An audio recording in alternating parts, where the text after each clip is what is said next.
أعوذ بالله من الشيطان الرجيم بسم الله الرحمن الرحيم رب اشرح لي صدري ويسر لي أمري واحلل عقدة من لساني يفقهوا قولي رب زدني علما سبحانك لا علم لنا إلا ما علمتنا إنك أنت العليم الحكيم سورة محمد کی آیت نمبر 20 دیکھے کہاں ويقول الذين آمنوا لولا نزلت سورة فإذا أنزلت سورة محكمة وذكر فيها القتال رأيت الذين في قلوبهم مرض ينظرون إليك نظر المغشي عليه من الموت فأولى لهم هذا بس إنها هاي ꯀꯔꯤꯒꯤ ꯊꯥꯗꯔꯛꯇꯕꯒꯦ ꯑꯩꯈꯣꯏꯗ ꯁꯨꯔꯥ ꯑꯃ ꯑꯗꯨꯕꯨ ꯆꯞ ꯆꯥꯕ ꯁꯨꯔꯥ ꯑꯃ ꯊꯥꯗꯔꯛꯂꯕꯗꯤ ꯃꯗꯨꯗ ꯂꯥꯟ ꯄꯟꯕ ꯅꯪꯅ ꯎꯒꯅꯤ ꯃꯈꯣꯏꯒꯤ ꯊꯃꯣꯏꯁꯤꯡꯗ ꯑꯅꯥꯕ ꯂꯩꯕꯁꯤꯡꯗꯨꯅ ꯅꯉꯣꯟꯗ ꯌꯦꯡꯂꯛꯄ ꯁꯤꯕꯅ ꯂꯥꯛꯁꯤꯜꯂꯛꯂꯕ ꯃꯤꯅ ꯌꯦꯡꯕꯒꯨꯝ ꯑꯗꯨꯅ ꯑꯋꯥꯕꯅꯤ ꯃꯈꯣꯏꯒꯤꯗꯃꯛ ꯁꯤ ꯃꯥꯟꯋꯥꯂꯥꯁꯤꯡꯗꯅꯤ ꯍꯥꯏꯔꯤꯁꯤ ꯂꯥꯟꯒꯤꯗꯃꯛꯇ ꯑꯩꯈꯣꯏꯅ ꯈꯟꯅ ꯈꯣꯠꯅꯕ ꯁꯤ ꯇꯧꯁꯤ ꯈꯟꯅꯕꯁꯤ ꯑꯃꯅ ꯑꯃ ꯍꯥꯏꯔꯦ ꯑꯃ ꯁꯣꯝꯗ ꯆꯪꯁꯤ ꯍꯥꯏ ꯑꯃ ꯁꯣꯝꯗ ꯆꯪꯁꯤ ꯍꯥꯏ ꯅꯠꯇ꯭ꯔꯒꯅ ꯀꯔꯤꯒꯨꯝꯕ ꯂꯥꯟꯒꯤ ꯄꯣꯂꯤꯁꯤ ꯑꯃ ꯁꯤꯟꯕ ꯃꯇꯝꯗꯅ ꯃꯣꯠ ꯈꯦꯠꯅꯩꯗꯅ ꯁꯤ ꯃꯇꯥꯡꯗ ꯅꯕꯤꯁꯨ ꯌꯥꯎꯔꯕ ꯃꯇꯝꯗꯅꯀꯣ ꯑꯗꯨꯒꯤ ꯃꯇꯥꯡꯗ ꯀꯔꯤꯒꯨꯝꯕ ꯑꯥꯏꯟ ꯑꯃ ꯊꯥꯕꯤꯔꯛꯇꯅ ꯍꯦꯛꯇ ꯁꯤ ꯑꯣꯏꯒꯗꯕꯅꯤꯅ ꯍꯦꯛꯇ ꯊꯥꯔꯛꯑꯗꯤ ꯐꯒꯗꯕꯅꯤ ꯑꯗꯨ ꯊꯥꯔꯛꯇꯗꯅ ꯑꯩꯈꯣꯏꯉꯣꯟꯗ ꯋꯥꯍꯜꯂꯦ ꯊꯃꯝꯍꯜꯂꯦ ꯅꯠꯇ꯭ꯔꯒ ꯑꯗꯨꯒꯤ ꯄꯥꯎꯈꯨꯝ ꯂꯩꯕꯁꯤ ꯁꯨꯔꯥ ꯑꯃ ꯊꯥꯔꯛꯑꯕ ꯑꯗꯨ ꯂꯥꯟꯒꯤ ꯃꯇꯥꯡꯗ ꯁꯤꯒꯤ ꯁꯨꯃꯥꯏꯅ ꯇꯧꯗꯕ ꯂꯥꯟꯅꯤꯅ ꯂꯥꯟ ꯇꯥꯗꯕ ꯌꯥꯔꯣꯏꯅ ꯊꯥꯔꯛꯑꯕ ꯑꯗꯨꯕꯨꯗꯤ ꯅꯕꯤꯅ ꯃꯈꯣꯏꯒꯤ ꯀꯤꯕꯁꯤ ꯀꯌꯥꯝ ꯁꯥꯐꯤ ꯀꯤꯒꯗꯒꯦꯅ ꯍꯥꯏꯕꯗ ꯅꯪꯅ ꯃꯈꯣꯏꯒꯤ ꯃꯣꯠ ꯍꯧꯖꯤꯛ ꯁꯤꯔꯗꯕꯗꯨ ꯈꯟꯒꯅꯦꯕ ꯅꯖꯔꯜ ꯃꯛꯁꯤ ꯑꯂꯩ ꯃꯤꯅꯜ ꯃꯣꯠ ꯁꯤꯕꯗꯒꯤ ꯁꯤꯕ ꯃꯇꯝꯗ ꯃꯣꯠꯀꯤ ꯃꯇꯝꯗꯅ ꯕꯦꯍꯨꯁ ꯑꯣꯏꯕ ꯃꯇꯝꯗ ꯃꯃꯤꯠ ꯂꯪꯈꯠꯇ ꯂꯩꯕꯗꯨ ꯑꯗꯨꯃꯥꯏꯅ ꯂꯪꯈꯠꯇꯅ ꯁꯤꯔꯝꯗꯥꯏꯒꯤ ꯂꯪꯈꯠꯄꯗꯨ ꯀꯤꯕꯒꯤ ꯑꯗꯨꯃꯥꯏꯅ ꯎꯅꯦꯕ ꯂꯥꯟꯒꯤ ꯑꯥꯏꯠꯁꯤ ꯁꯨꯃꯥꯏꯅ ꯇꯧꯒꯅꯤ ꯑꯗꯨꯃꯥꯏꯅ ꯇꯧꯒꯗꯕꯅꯤ ꯂꯥꯟ ꯊꯦꯡꯅꯕ ꯇꯥꯔꯦ ꯁꯣꯏꯗꯅ ꯃꯤ ꯌꯥꯝꯃꯁꯨ ꯌꯥꯝꯗ꯭ꯔꯁꯨ ꯍꯥꯏꯔꯛꯑꯕ ꯁꯦꯡꯅ ꯑꯗꯨꯕꯨꯗꯤ ꯅꯈꯣꯏꯁꯤ ꯌꯥꯝ ꯀꯤꯅ ꯎꯅꯦꯕ ꯅꯪ ꯅꯕꯤꯅ ꯑꯗꯨ ꯄꯥꯎꯈꯨꯝꯗꯦ ꯑꯧꯂꯥ ꯂꯍꯨꯝ ꯑꯗꯨꯏꯗꯨꯃ ꯑꯣꯏꯐꯝ ꯊꯣꯛꯑꯦꯕ ꯑꯧꯂꯥ ꯂꯍꯨꯝ ꯑꯗꯤ ꯀꯔꯤꯅꯣ ꯂꯥꯁꯀꯤꯗꯨ ꯍꯥꯏꯔꯛꯑꯣ ꯑꯗꯨꯅ ꯑꯋꯥꯕꯅꯤ ꯃꯈꯣꯏꯒꯤꯗꯃꯛ ꯑꯧꯂꯥ ꯂꯍꯨꯝꯁꯦ ꯑꯋꯥꯕꯅꯦꯅ ꯍꯥꯏꯔꯦꯀꯣ ꯑꯗꯨ ꯅꯠꯇꯕꯗ ꯑꯥꯔꯊ ꯑꯃꯅ ꯁꯤ ꯑꯧꯂꯥ ꯂꯍꯨꯝ ꯑꯧꯂꯥꯒꯤ ꯍꯦꯟꯅ ꯐꯕꯗꯨ ꯅꯠꯇ꯭ꯔꯣ ꯍꯦꯟꯅ ꯐꯕ ꯑꯗꯨꯅ ꯑꯧꯂꯥ ꯂꯍꯨꯝ ꯑꯗꯤ ꯃꯈꯣꯏ ꯑꯗꯨꯝꯕꯅ ꯇꯧꯒꯗꯕ ꯃꯤꯅꯦ ꯃꯈꯣꯏꯁꯦ ꯄꯤꯒꯗꯕ ꯀꯥꯡꯕꯨꯅꯦ ꯃꯈꯣꯏꯒꯤꯗꯃꯛ ꯍꯦꯟꯅ ꯐꯔꯝꯕꯅꯤ ꯍꯥꯏꯕ ꯏꯟꯕ ꯑꯃꯁꯨꯡ ꯑꯐꯕ ꯋꯥꯍꯩꯁꯤꯡꯅꯤ ꯃꯈꯣꯏꯒꯤꯗꯃꯛ ꯍꯦꯟꯅ ꯐꯔꯝꯕꯗꯤ ꯍꯥꯏꯕ ꯏꯟꯕ ꯑꯃꯁꯨꯡ ꯑꯐꯕ ꯋꯥꯍꯩꯁꯤꯡꯅꯤ ꯔꯁꯨꯜꯅ ꯍꯥꯏꯕꯗ ꯑꯗꯨꯝ ꯏꯜꯂꯒ ꯂꯣꯏꯔꯦꯅ ꯑꯌꯥ ꯊꯥꯔꯛꯄ ꯗꯔꯀꯥꯔ ꯂꯩꯇꯦꯕ ꯍꯥꯏꯕ ꯏꯟꯅ ꯂꯩꯔ ꯂꯣꯏꯔꯦ ꯑꯐꯕ ꯋꯥꯍꯩ ꯅꯕꯤꯅ ꯍꯥꯏꯕꯗꯨꯗ ꯑꯐꯕ ꯋꯥꯍꯩ ꯁꯤꯖꯤꯟꯅꯗꯅ ꯂꯩꯔ ꯂꯣꯏꯔꯦ ꯁꯤꯅꯦꯕ ꯁꯨꯝ ꯊꯣꯛꯄꯅꯦꯕ ꯑꯗꯨꯅ ꯋꯥꯗꯨ ꯂꯦꯞꯈ꯭ꯔꯕ ꯃꯇꯝꯗꯗꯤ ꯅꯕꯤꯅ ꯂꯦꯞꯀꯗꯧꯔꯤꯕ ꯋꯥꯁꯤ ꯃꯈꯣꯏꯅ ꯑꯜꯂꯥꯗ ꯆꯨꯝꯖꯔꯝꯂꯕꯗꯤ ꯍꯥꯏꯗꯤ ꯆꯨꯝꯅ ꯍꯥꯏꯕꯗꯨ ꯏꯟꯖꯔꯝꯃꯗꯤ ꯍꯦꯟꯅ ꯐꯔꯝꯒꯗꯕꯅꯤ ꯃꯈꯣꯏꯒꯤꯗꯃꯛ ꯑꯗꯨꯅ ꯍꯥꯏꯗꯤ ꯐꯔꯦ ꯏꯜꯂꯝꯃꯗꯤ ꯈꯨꯗꯛꯇ ꯇꯥꯕꯒ ꯑꯗꯨꯝ ꯏꯜꯂꯝꯃꯗꯤ ꯑꯗꯨꯅ ꯁꯤꯅ ꯈꯪꯕꯗꯤ ꯅꯕꯤꯅ ꯍꯥꯏꯕ ꯋꯥ ꯆꯞ ꯆꯥꯅ ꯈꯪꯉꯕ ꯂꯥꯟꯗ ꯍꯥꯏꯔꯤꯁꯤ ꯅꯠꯇ꯭ꯔꯣ ꯅꯕꯤꯅ ꯍꯥꯏꯁꯦ ꯑꯗꯨꯃꯥꯏꯅ ꯆꯨꯝꯅ ꯆꯠꯂꯒ ꯐꯪꯉꯦꯕ ꯀꯨꯔꯥꯟꯗ ꯑꯦꯇꯔꯥꯏꯖ ꯇꯧꯗꯅ ꯅꯕꯤꯗ ꯑꯦꯇꯔꯥꯏꯖ ꯇꯧꯗꯅ ꯂꯩꯕꯁꯦ ꯁꯤ ꯑꯣꯏꯔꯤꯁꯤ ꯀꯔꯤꯅꯣ ꯁꯤ ꯇꯧꯔꯤꯁꯤ ꯀꯔꯤꯒꯤꯅꯣ ꯍꯥꯏꯅ ꯍꯥꯏꯔꯤꯁꯤ ꯐꯠꯇꯦ ꯁꯤ ꯑꯁꯤꯅ ꯈꯪꯉꯦꯕ ꯑꯗꯨ ꯑꯣꯏꯔꯕꯗꯤ ꯑꯣꯏꯕ ꯌꯥꯕ ꯅꯠꯇ꯭ꯔ ꯅꯈꯣꯏꯅ ꯍꯨꯀꯨꯝ ꯑꯗꯨꯗꯒꯤ ꯂꯩꯊꯣꯛꯈ꯭ꯔꯕꯗꯤ ꯅꯈꯣꯏꯅ ꯄ꯭ꯔꯤꯊꯤꯕꯤꯊꯛꯇ ꯑꯃꯣꯠꯄ ꯇꯧꯕ ꯑꯗꯨꯒ ꯀꯛꯊꯠꯄ ꯃꯈꯣꯏꯒꯤ ꯏꯒꯤ ꯃꯔꯤ ꯑꯩꯈꯣꯏꯅ ꯍꯥꯏꯔꯁꯨꯗꯤ ꯂꯥꯟ ꯊꯦꯡꯅꯗꯕꯗꯨꯅ ꯀꯔꯤꯒꯨꯝꯕ ꯂꯥꯟꯁꯤ ꯇꯧꯗꯗꯅ ꯂꯩꯔꯝꯃꯕ ꯑꯗꯨꯕꯨꯗꯤ ꯂꯥꯟꯁꯤ ꯁꯥꯟꯇꯤꯒꯤꯗꯃꯛꯇ ꯇꯧꯕ ꯂꯥꯟꯅꯦꯕ ꯅꯠꯇ꯭ꯔꯥ ꯇꯧꯗ ꯂꯩꯔꯝꯃꯕꯗꯤ ꯅꯈꯣꯏ ꯐꯁꯥꯠ ꯑꯃꯒ ꯑꯃꯨꯛ ꯀꯛꯊꯠꯅꯔꯝꯒꯗꯕꯅꯦꯕ ꯂꯥꯟꯒꯤ ꯅꯤꯌꯣꯝ ꯆꯨꯞꯁꯤꯟꯗ ꯃꯈꯣꯏꯗꯨꯅꯤ ꯑꯜꯂꯥꯍꯅ ꯁꯥꯞ ꯇꯧꯈ꯭ꯔꯕꯁꯤꯡꯗꯨ ꯑꯗꯨꯅ ꯑꯜꯂꯥꯍꯅ ꯃꯅꯥ ꯄꯪꯍꯟꯈ꯭ꯔꯕꯅꯤ ꯃꯈꯣꯏꯕꯨ ꯑꯃꯁꯨꯡ ꯇꯥꯡꯍꯟꯈ꯭ꯔꯕꯅꯤ ꯃꯈꯣꯏꯒꯤ ꯃꯃꯤꯠꯁꯤꯡ ꯍꯧꯖꯤꯛꯀꯤ ꯃꯤꯁꯤꯡꯁꯤ ꯍꯥꯏꯗꯤ ꯍꯥꯏꯔꯛꯏꯕ ꯑꯌꯥꯠꯇꯨꯗ ꯁꯨꯔꯥꯗꯨꯗ ꯃꯈꯣꯏꯗ ꯑꯦꯇꯔꯥꯖ ꯇꯧꯕꯗꯨ ꯌꯦꯠꯄꯗꯨ ꯁꯤ ꯑꯃ ꯊꯥꯔꯛꯑꯗꯤ ꯁꯤ ꯅꯠꯇꯕ ꯁꯨꯃꯥꯏꯅ ꯑꯃ ꯂꯩꯔꯗꯤ ꯊꯥꯔꯛꯑꯗꯤ ꯑꯅ ꯍꯥꯏꯕ ꯀꯥꯡꯕꯨꯗꯨ ꯇꯧꯔꯝꯗꯕꯁꯤ ꯅꯨꯡꯉꯥꯏꯔꯦ ꯍꯥꯏꯅꯕ ꯌꯥꯎꯕꯅꯦ ꯇꯧꯔꯝꯗꯕꯅꯤ ꯀꯥꯏ ꯑꯗꯨ ꯁꯤꯒꯤꯁꯤꯕ ꯑꯐꯕ ꯄꯣꯠ ꯅꯠꯇꯦ ꯁꯤꯒꯤ ꯑꯌꯥꯠ ꯑꯜꯂꯥꯍꯅ ꯊꯥꯔꯛꯏꯁꯤꯅ ꯑꯣꯛꯑꯦ ꯁꯤꯗ ꯁꯤꯛꯁꯤ ꯄꯥꯏꯌꯨ ꯍꯥꯏꯕꯗꯨꯁꯨ ꯑꯗꯨꯝ ꯁꯤꯗ ꯆꯤꯡꯕꯅꯤ ꯑꯗꯨ ꯑꯣꯏꯔꯕꯗꯤ ꯋꯥꯈꯜ ꯈꯟꯊꯗꯕ꯭ꯔꯥ ꯃꯈꯣꯏꯅ ꯀꯨꯔꯥꯟꯗ ꯅꯠꯇ꯭ꯔꯒꯅ ꯁꯣ ꯂꯣꯟꯁꯤꯟꯈ꯭ꯔꯕ꯭ꯔꯥ ꯃꯈꯣꯏꯒꯤ ꯊꯃꯣꯏꯁꯤꯡꯗꯨ ꯃꯈꯣꯏꯅ ꯍꯧꯖꯤꯛꯀꯤ ꯑꯜꯂꯥꯍꯒꯤ ꯑꯌꯥꯠ ꯔꯁꯨꯜꯅ ꯍꯥꯏꯊꯔꯤꯗꯨ ꯑꯗꯨꯗ ꯃꯈꯣꯏꯅ ꯑꯣꯛꯇ꯭ꯔꯤꯗꯨ ꯁꯨꯔꯥ ꯑꯃꯨꯛꯀ ꯊꯥꯔꯛꯅꯕ ꯑꯇꯣꯞꯄ ꯂꯣ ꯑꯃ ꯍꯣꯡꯗꯣꯛꯅꯕ ꯈꯜꯂꯤꯃꯤꯅꯦ ꯋꯥꯈꯟꯗꯨ ꯑꯗꯨꯏꯗꯨ ꯃꯣꯏ ꯀꯨꯔꯥꯟꯁꯤꯅ ꯈꯟꯊꯗꯕ꯭ꯔꯥ ꯍꯥꯏꯕ ꯑꯣꯛꯇꯕ꯭ꯔꯥ ꯍꯥꯏꯕ ꯅꯠꯇ꯭ꯔꯒ ꯑꯣꯛꯇꯨ ꯑꯣꯏꯔꯒ ꯃꯣꯏ ꯊꯃꯣꯏꯁꯤ ꯁꯣ ꯂꯣꯟꯁꯤꯟꯈ꯭ꯔꯕ ꯋꯥꯈꯟꯁꯤ ꯈꯟꯊꯕ ꯏꯉꯝ ꯉꯝꯗ꯭ꯔꯕ ꯑꯌꯥꯠꯇꯨꯅ ꯃꯈꯣꯏꯗ ꯄꯦꯟꯕ ꯑꯣꯏꯗ꯭ꯔꯤꯁꯤ ꯃꯄꯨꯡ ꯐꯥꯗ꯭ꯔꯤꯁꯤ ngâm dre hay bên Tasengnamak matung onsallamduna hankibasingdu makoida lamjing haibadu mayek senglaba matungda shaitanna insanbani makoida adumna tawnaba aduga mana sang thahanbani makoida asa mayai lakpa jumla matrajani maksad amgidamakta makoida sena khanga matungda adi khanghandrisu shaitanna neba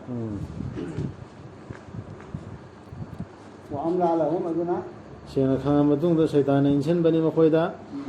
adumna tawnaba haidi mohoi tawr dumaina aduga mana sang thahanbani makoida asa sang thanleba ꯑꯩꯈꯣꯏꯗꯤ ꯑꯐꯕ ꯇꯧꯔꯤꯉꯩ ꯑꯆꯨꯝꯕ ꯆꯠꯂꯤꯃꯤ ꯑꯗꯨꯗꯒꯤ ꯁꯤ ꯃꯌꯥꯝ ꯑꯁꯤꯒꯤ ꯂꯩꯔꯤꯃꯤ ꯑꯇꯣꯞꯄꯁꯨ ꯃꯌꯥꯝ ꯑꯆꯨꯝꯕ ꯂꯩꯔꯤꯃꯤ ꯁꯤꯗ ꯅꯠꯇꯦ ꯑꯗꯨꯅꯤ ꯑꯗꯥꯅꯦꯅ ꯃꯈꯣꯏ ꯑꯁꯥꯁꯦ ꯌꯥꯝ ꯁꯥꯡꯊꯍꯜꯂꯦ ꯃꯗꯨ ꯃꯈꯣꯏꯅ ꯑꯜꯂꯥꯍꯅ ꯊꯥꯗꯔꯛꯂꯤꯕꯗꯨ ꯇꯨꯀꯠꯆꯕꯁꯤꯡꯗ ꯑꯁꯨꯝꯅ ꯍꯥꯏꯕꯒꯤꯅꯤ ꯑꯩꯈꯣꯏ ꯅꯈꯣꯏꯒꯤ ꯇꯨꯡ ꯏꯟꯒꯅꯤ ꯋꯥꯐꯝ ꯈꯔꯗ ꯑꯜꯂꯥꯍꯗꯤ ꯈꯪꯕꯅꯤ ꯃꯈꯣꯏꯒꯤ ꯑꯔꯣꯟꯕꯁꯤꯡꯗꯨ ꯁꯤ ꯍꯥꯏꯔꯨꯕꯩꯅꯤ ꯃꯊꯛꯇ ꯃꯈꯣꯏꯅ ꯍꯧꯖꯤꯛ ꯑꯁꯥ ꯁꯥꯡꯊꯈ꯭ꯔꯤꯁꯤ ꯁꯩꯇꯥꯟꯅ ꯏꯟꯊꯣꯛꯈ꯭ꯔꯤꯁꯤ ꯃꯈꯥꯒꯤ ꯑꯌꯥꯠꯁꯤ ꯍꯥꯏꯔꯨꯕꯒꯤ ꯍꯧꯖꯤꯛꯀꯤ ꯏꯃꯥꯟꯋꯥꯂꯥꯁꯤꯡꯗꯨꯅ ꯀꯔꯤꯅ ꯃꯗꯨ ꯃꯈꯣꯏꯅ ꯑꯜꯂꯥꯍꯗ ꯊꯥꯗꯔꯛꯂꯤꯕꯗꯨ ꯑꯜꯂꯥꯍꯅ ꯊꯥꯗꯕꯤꯔꯛꯂꯤꯕꯗꯨ ꯇꯨꯀꯠꯆꯕꯁꯤꯡꯗ ꯍꯥꯏꯗꯤ ꯏꯃꯥꯟ ꯁꯨꯕ ꯄꯨꯔꯛꯇꯕ ꯑꯌꯥꯠꯁꯤ ꯇꯨꯀꯠꯆꯕꯁꯤꯡꯗꯅꯦ ꯑꯁꯨꯝꯅ ꯍꯥꯏꯕꯒꯤꯅꯤ ꯑꯩꯈꯣꯏ ꯅꯈꯣꯏꯒꯤ ꯇꯨꯡ ꯏꯟꯒꯅꯤ ꯋꯥꯐꯝ ꯈꯔꯗ ꯑꯜꯂꯥꯍꯗꯤ ꯈꯪꯕꯅꯤ ꯅꯈꯣꯏꯒꯤ ꯑꯔꯣꯟꯕꯁꯤꯡꯗꯨ ꯆꯨꯝꯃꯤꯗ ꯅꯈꯣꯏꯅ ꯍꯥꯏꯔꯤꯕ ꯈꯔꯗꯣ ꯑꯗꯨꯕꯨꯗꯤ ꯑꯩꯈꯣꯏꯁꯨ ꯑꯗꯨ ꯇꯧꯒꯅꯤ ꯑꯩꯅ ꯁꯨꯛꯊꯥ ꯊꯥꯖꯗꯕꯁꯤ ꯑꯌꯥꯠꯁꯤ ꯇꯨꯀꯠꯆꯕ ꯃꯤꯗ ꯍꯥꯏꯔꯨꯕꯒꯤ ꯍꯧꯖꯤꯛꯀꯤ ꯏꯃꯥꯟꯋꯥꯂꯥ ꯀꯥꯡꯕꯨꯗꯨꯁꯨ ꯁꯩꯇꯥꯟꯅ ꯑꯁꯥ ꯁꯥꯡꯇꯟꯗꯅ ꯂꯩꯈ꯭ꯔꯦ ꯆꯨꯝꯃꯤꯗ ꯃꯥꯅ ꯍꯥꯏꯔꯤꯁꯤꯁꯨ ꯑꯁꯤꯒꯤꯁꯤ ꯑꯁꯨꯃꯥꯏꯅ ꯂꯥꯛꯀꯗꯕꯅꯤ ꯑꯁꯤꯕꯨꯗꯤ ꯆꯨꯝꯃꯤꯃꯤꯗ ꯀꯟꯐ꯭ꯔꯣꯃꯥꯏꯁ ꯇꯧꯔꯨꯕꯗꯨ ꯄꯨꯔꯥ ꯑꯜꯂꯥꯍꯒꯤ ꯑꯌꯥꯠꯁꯤ ꯆꯦꯠꯅ ꯄꯥꯏꯌꯨ ꯍꯥꯏꯕꯒꯤ ꯀꯨꯔꯥꯟꯒꯤ ꯁꯤꯒꯤ ꯑꯌꯥꯠꯁꯤꯡꯁꯤ ꯁꯤꯗꯩ ꯍꯦꯛ ꯊꯩꯗꯣꯛꯑꯔꯕ ꯕꯦꯔꯥ ꯆꯦꯟꯒꯅꯦꯕ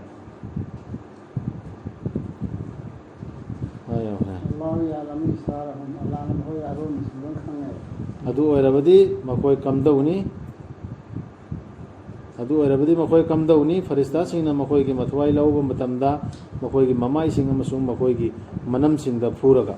ꯃꯅꯝꯗ ꯅꯠꯇ꯭ꯔ ꯃꯃꯥꯏꯗ ꯆꯦ ꯊꯥꯔꯒ ꯃꯈꯣꯏ ꯊꯋꯥꯏ ꯂꯧꯕ ꯀꯥꯟꯗ ꯀꯝꯗꯧꯅꯤ ꯍꯥꯏꯕ ꯃꯗꯨ ꯃꯈꯣꯏꯅ ꯇꯨꯡ ꯏꯟꯈꯤꯕꯒꯤꯅꯤ ꯑꯜꯂꯥꯍꯕꯨ ꯁꯥꯎꯍꯟꯕ ꯄꯣꯠꯀꯤ ꯑꯃꯁꯨꯡ ꯇꯨꯀꯠꯆꯈꯤꯕꯒꯤꯅꯤ ꯑꯜꯂꯥꯍꯅ ꯌꯥꯕꯤꯕꯗꯨ ꯑꯗꯨꯅ ꯑꯜꯂꯥꯍꯅ ꯀꯥꯟꯅꯗꯕ ꯑꯣꯏꯍꯟꯈꯤꯕꯅꯤ ꯃꯈꯣꯏꯒꯤ ꯊꯕꯛꯁꯤꯡꯗꯨ ꯁꯤꯕꯨ ꯀꯨꯔꯥꯟ ꯐꯪꯗꯕ ꯃꯤꯗꯔꯣꯕ ꯍꯥꯏꯔꯤꯁꯤ ꯑꯜꯂꯥꯍꯒꯤ ꯑꯌꯥꯠ ꯌꯧꯔꯛꯇꯕ ꯃꯤꯗ ꯃꯥꯟꯕ꯭ꯔꯕ ꯉꯁꯥꯏꯗ ꯍꯥꯏꯔꯤꯁꯤ ꯌꯧꯔꯒ ꯐꯖꯅ ꯈꯪꯕ ꯃꯤꯗꯅꯤ ꯊꯦꯡꯅꯔꯒ ꯇꯥꯕ ꯃꯤꯗꯅꯦꯕ ꯆꯦ ꯊꯥꯗꯧꯔꯤꯕ ꯑꯗꯨꯗꯒꯤ ꯇꯨꯀꯠꯆꯗꯧꯔꯤꯁꯤ ꯀꯔꯥꯏꯗꯩ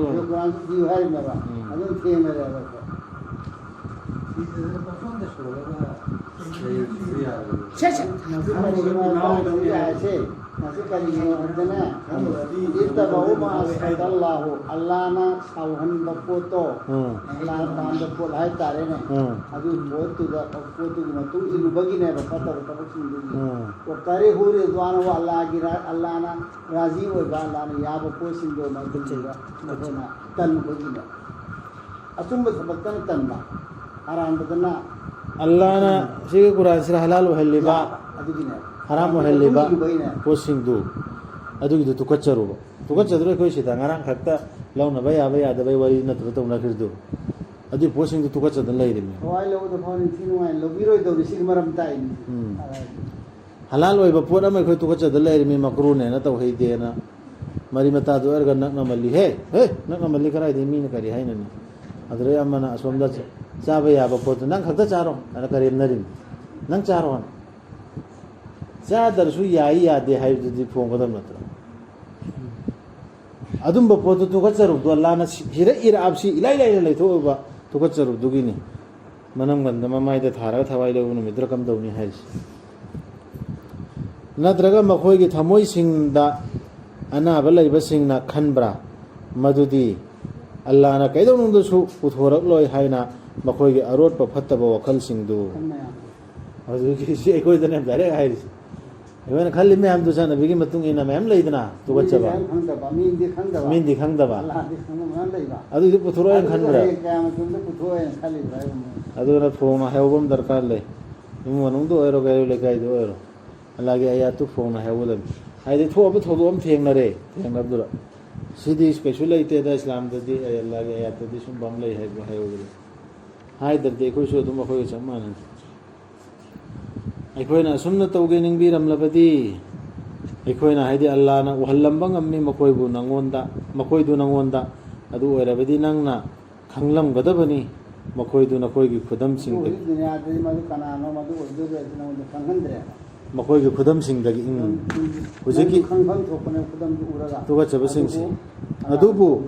ꯅꯪꯅ ꯁꯣꯏꯗꯅ ꯈꯪꯒꯅꯤ ꯃꯈꯣꯏꯒꯤ ꯋꯥꯉꯥꯡ ꯈꯣꯟꯗꯥꯗꯒꯤ ꯈꯪꯗꯤ ꯈꯪꯅꯔꯦꯗꯅ ꯁꯥꯏ अल्लाह खंबनी नखोई थबकसिंग अल्लाह की आयात की अगेंस्ट अल्लाह ने आया पीरब कानून की अगेंस्ट गांगपुदु इमुंग दो ओरो पापान दो ओरो अदुम खंगद्राने हां सिंगांग इसी अदुगे अगेंस्ट ने खंगे मे अदुनी सोयदना अखोयना चांग येंगनी हेदि अल्लाह ना चांग येंगनी नखोइबु अल्लाह ना फोंगदोक्त्रिफाव अल्लाह ना खंगदोक्त्रिफाव नखोइगी मनुंगदगी कनाना हेना कनाना कन्ना होनबनो अमसुंग कनाना थाजबनो हाइबदु खांगजबनो हाइबदु अदुगा अल्लाहना चांग येंगनी चुम्ब्रा येंगनी नखोइगी पाउसिंगदु नखोइन होजिक इमानपुरे हाइबसिंगदो चांग येंखिदौ रिक्वेस्ट तौने इकरार योने बादी चिंदलोन बदु नते ni me anda paudiram du mummin ne na bola mi do adu du ai muslim ne na ulla me am du chumbra chang yeng khine adu ham khode makta allah gi ayatu isada jeng adu hai ngam godan ta sena mak tha jada ba sing allah gi lambi da gi mi bu thaidok pa sing tu sai hai grip sing du se su phone ta jile se la isi siksi sai sai khan thoroi ko isi ching ibra ching da bra तसेनामक था से अखोइना मिंगोंदा पालगा लेरमे मिसे Ayse formula से अदु इसा सिदि condition से लेबो लेतोर check तोगदो तसेनामक था जदब सिंग अल्लाह की लंबी दगी मीबु थैदोक पसिंग अदुगा रसूल की मयोक त लेप पसिंग दो लमजिंग हाइबदु मकोइदा मयक सेंग हनबिरबा मतुंगदा चपचाना कुरान की आयत खंगल मतुंगदा कैदों नुंदा सोक हनबा ngमलोय मकोइना अल्लाह दा करिसु अल्लाह ना अरेम बताहनगनी मकोइ की थबक सिंग दो